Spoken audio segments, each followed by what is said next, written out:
5 दिन इंतहाई कीमती, अजीब तब्दीली। हज के 5 दिन 8 जिलहज्जा से 12 जिलहज्जा तक अच्छे गुजर जाएं और हज कबूल हो जाए तो जिंदगी ही बदल जाती है। एक नई पाकीज़ा और मासूम जिंदगी का आगाज होता है। पिछला सब मुआफ, आगे एहतियात। अजीब जंग। शैतान को ये राज मालूम है, इसलिए वो कोशिश करता है कि यही 5 दिन बिगाड़ दे। सबसे ज्यादा वो गुस्सा भड़काता है और फिर शहवात और गफलत के तीर फेंकता है। अल्लाह ताला ने इन दिनों अपने बंदों को एहराम की ढाल पहना दी कि इसको कफन समझो, अपने नफ्स को दबा दो, तभी इस जंग में तुम शैतान पर गालिब रहोगे।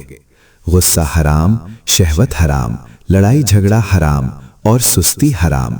बस ये है एहराम। अज़्म की क़ुव्वत। ए हुज्जाजे किराम, जब अल्लाह ताला ने आपको बुला लिया, आपको अपना मेहमान बना लिया, तो अब ये 5 दिन का इम्तिहान है। अज़्म बांध लो तो ऐसे कामयाब हो जाओगे कि फिर नाकामी ना आएगी। इस धोखे में ना पड़ो कि अगले साल तलाफी कर लोगे। अभी जो मौका मिला है, इसी को गनीमत जानो। मुसलमान के अज़्म के सामने शैतान कुछ भी नहीं, कुछ भी नहीं।